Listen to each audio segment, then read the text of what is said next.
same bad actors that brought you Russia, Russia, Russia, Ukraine, Ukraine, impeach, impeach. Now they're still lying to the American people once again, claiming that the president somehow must be responsible for COVID-19.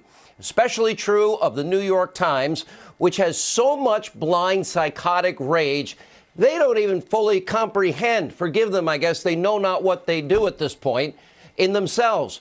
We are now breaking down some of their greatest errors tonight. For example, that garbage of a newspaper just published a hit piece, quote, "He could have seen what was coming behind Trump's failure on the virus." Okay, before the New York Times tries to rewrite their history, let's remember, China didn't publicly identify. We did not as a world know about coronavirus till January 7th when it first got a name. The first case of coronavirus in the United States was January 21st. Days later, 10 days later, after the first case, January 31st, the president implemented the travel ban, then mandatory quarantines, and then subsequent travel bans, declaring a public health emergency. Trump haters everywhere, they said he was overreacting. They said he was racist. Biden said he was acting out of hysterical xenophobia and fear-mongering. February 5th, oh yeah, that newspaper, the New York Times, their headline, "Who says it's not safe to travel to China?" Oh, great advice for your readers, adding that the coronavirus travel ban is unjust. It doesn't work anyway. Well, it worked. At this time, even the country's top specialists weren't predicting a widespread national crisis. Now, for example, there is no better, more renowned, more respected doctor on the issue of pandemic. A man that has spent his entire life saving lives, coming up with treatment. Dr. Anthony Fauci, the country's leading infectious disease expert.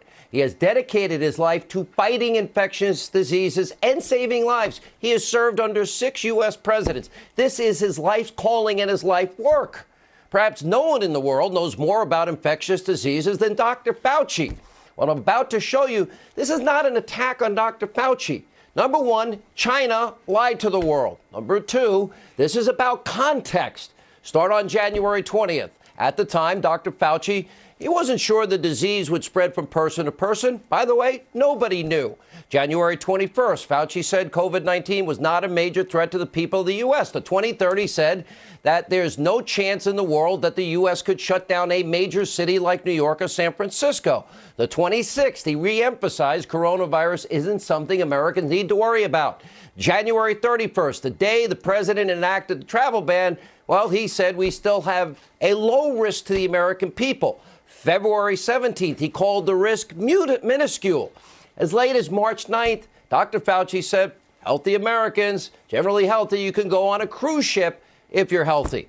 Not an attack on Dr. Fauci.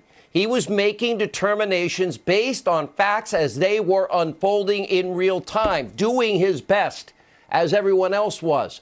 But it does shed a bright light on the president's decision early on to be called racist, xenophobic, fearmonger, etc., to put the travel ban into effect. In fact, as Dr. Fauci clarified today, President Trump used Dr. Fauci's expertise and Dr. Birx's expertise as to important tools to make critical decisions every single step of the way. They corroborated. They worked together in the interest of the American people. Was it perfect science? Nope. These things never are they? Take a look. The first and only time that Dr. Birx and I went in and formally made a recommendation to the president to actually have a, quote, shutdown in the sense of not really shutdown, but to really have strong mitigation. We discussed it. Obviously, there would be concern by some that, in fact, that might have some negative consequences. Nonetheless, the president listened to the recommendation and went to the mitigation. The president relied on the experts, but even in spite of it, nobody really thought the travel ban was needed at that time. And he was widely criticized. And his own observations about what was happening in China, his own gut instinct, the president had the foresight, the courage, the wisdom to do something no other president has done. Hadn't had a quarantine in over 50 years in this country. The travel ban, quarantines, public-private partnerships, rewriting all the books on how we deal with pandemics. Right before our eyes, we are witnessing a paradigm shift. It is saving untold American lives. It has prevented untold tens of thousands of other Americans from contracting the disease, extrapolating out from there, saving American lives. The media mob, they continue to lie. Now, look, nobody's doubting there's still important work to be done. We've got to stay focused on not only beating the disease, but also figuring out a way to reopen the economy. We can't go on like this forever. Not enough money. You can't print your way out of this mess. Now, this will be especially tricky in those high-density population areas. For example, it's going to be a lot more challenging in New York City than any other place.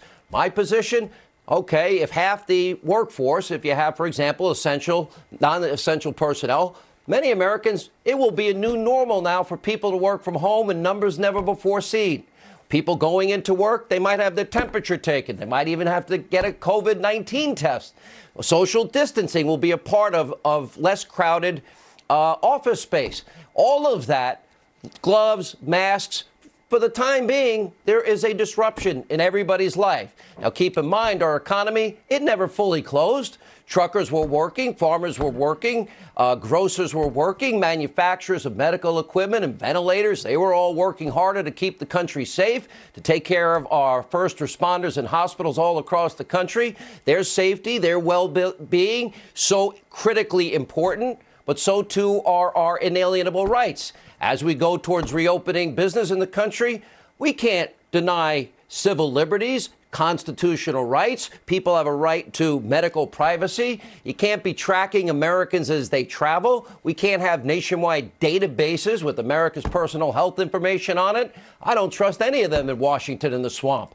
The constitutional infringements coming from some state, local governments, this has to stop.